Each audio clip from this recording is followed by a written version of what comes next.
xibaar yu wér te wóor ca tàng ba abonnez-vous pour ngeen di mën di jot suñuy vidéo. dal leen ak jàmm seen chaîne bi di Buzz 221 HD kii di Pathé Baldé di mag ci Ama Baldé ginnaaw ba ko waa commissariat central bu Pikine di doon seet ci réewu Sénégal depuis lu tolloog ñetti weer kookee mujj nañ ko daal di teg loxo ba daal di koy placer en garde à vue ci réew mi di Sénégal. si li ni mel kii di Pathé Baldé moom ak frère am bii di Ama Baldé ginnaaw bañ fi jàppante woon ak ay policiers yu ñëwoon seen kër di fa daan amal akub intervention bañ gaañ si ñu bëri ci policiers yi loolee daa sababoon kookee di Pathé Baldé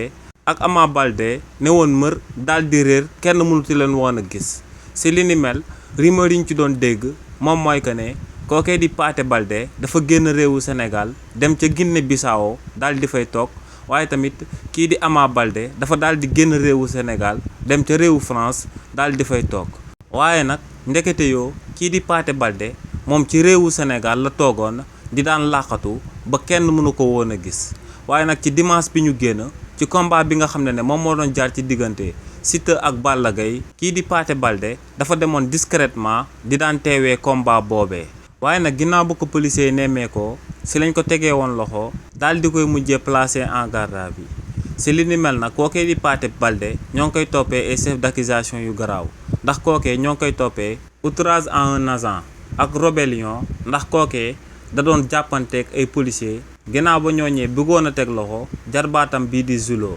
waaye tamit kookee ñoo ngi koy daal di toppee offre et cession de drogue ndax kookee moom ak Ama Baldé ak Zulo ginnaaw bañ jàppante policiers yi ba daw ba daal di génn seen kër